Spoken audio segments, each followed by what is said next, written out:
it is interesting hearing it called the blood moon, right? It sounds spooky. It'd be nicely timed with Halloween.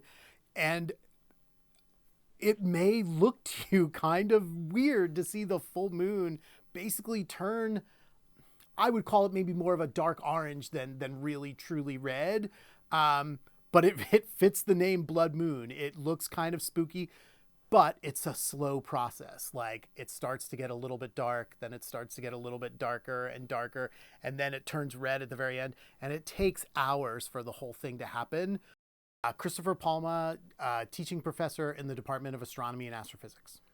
If you want to see the blood moon coming up, you have to either stay up really late or get up really early, because the whole process starts around 3:30 in the morning, the night after March 2nd, going into the morning of March 3rd, and it really becomes the true blood moon where it's fully eclipsed around 6 a.m. March 3rd. If you've seen a solar eclipse, or even just seen video or pictures, you know that in a solar eclipse, the sun gets blocked out and you can't see the sun at all. In the case of a lunar eclipse, the moon is moving into Earth's shadow. And so it's a little bit odd in that it does start to get dark, but at the moment when it's fully in the shadow and it should be completely dark, you get sunlight passing through the edges of Earth's atmosphere and hitting the moon. And the reason it's called the blood moon is if you think about how red the sky gets at sunset, it's the same thing happening. The light that's hitting Earth is going through a lot of Earth's atmosphere. A lot of the blue light is getting scattered out of the way, and it's only the red light that lands on the moon. And it really can look like a dark red color. And so it's a pretty fascinating view if you've never seen it before. This is a great time to get out and look at the stars. You do have to go in between snowstorms, but winter is a really good time for observing the stars, partly because on those cold nights, it can be crystal clear. And the other reason wintertime is a good time to look at the stars, one of the most easy to recognize constellations and some really, really bright stars are visible at this time of year. So if you're out right after dark, anytime in the next even months, look up and look for Orion's belt, 3 stars in a row that form a really nice straight line. And then once you find Orion's belt, above the belt is Betelgeuse, and below the belt is a star called Rigel.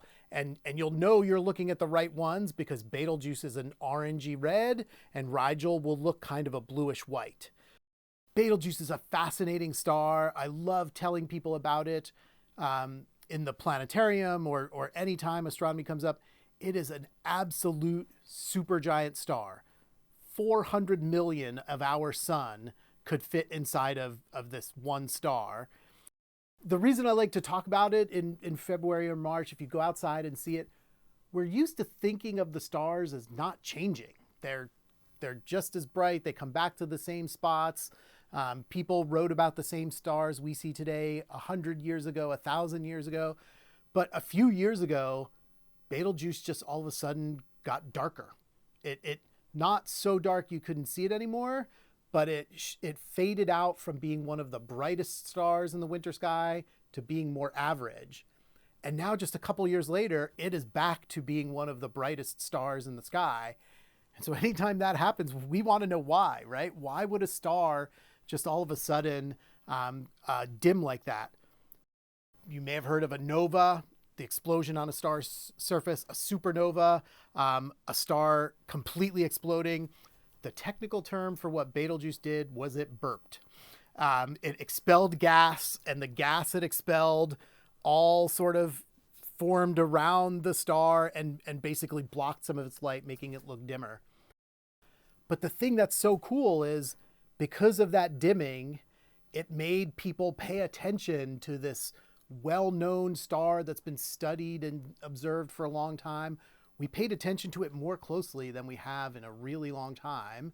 And what people have found just in the last year is that Betelgeuse actually seems to have another companion star. So here's this giant star, and here's another one that's orbiting it.